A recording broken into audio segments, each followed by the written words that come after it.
One word, offensive. Another word, uneducated. It will be 2 years next Tuesday since Blessie Gotingco was raped and murdered by Tony Robertson. Robertson's earliest criminal record included assault, aggravated robbery, possession of an offensive weapon and threatening to kill. Then in 2006 he was sentenced to 7.5 years imprisonment for abducting a child he committed indecencies upon and the attempted kidnapping of 2 other children. He was declined parole 3 times and served his sentence in full. On his release he was under special conditions, a curfew, and was being electronically monitored.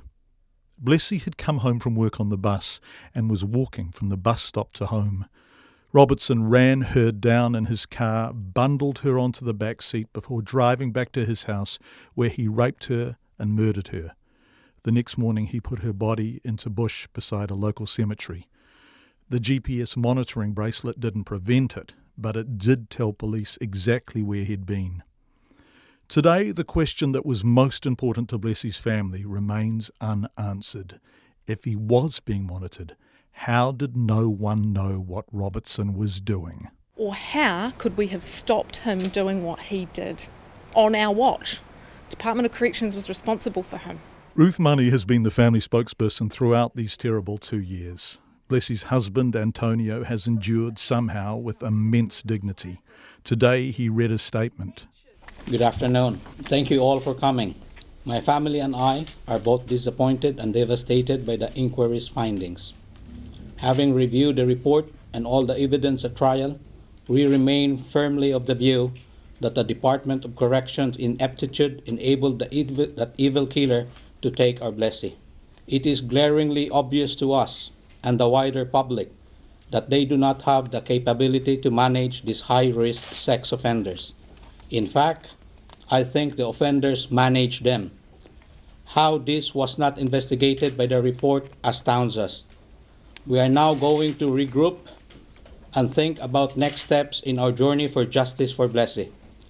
Thank you for your time, and please respect our family's privacy at this difficult time.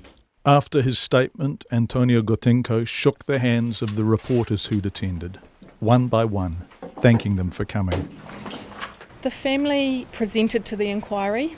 The family have held themselves with so much mana over this whole period, and they were really hoping for a report that said, we can learn from this, we can do better, Blessie's death's not going to be in vain, and here are some things that we've learnt. We've gone offshore, we've learnt best practice, and this is what we're going to prevent this from happening ever again in the name of Blessie. There's nothing in there that does that. They are so devastated. I mean, you saw Antonio. He's once again broken. And we're a week out from Blessie's passing. 2 years now. Tony Robertson, who was flagged as high risk but who had served his sentence and had to be released, is now serving an indefinite jail term.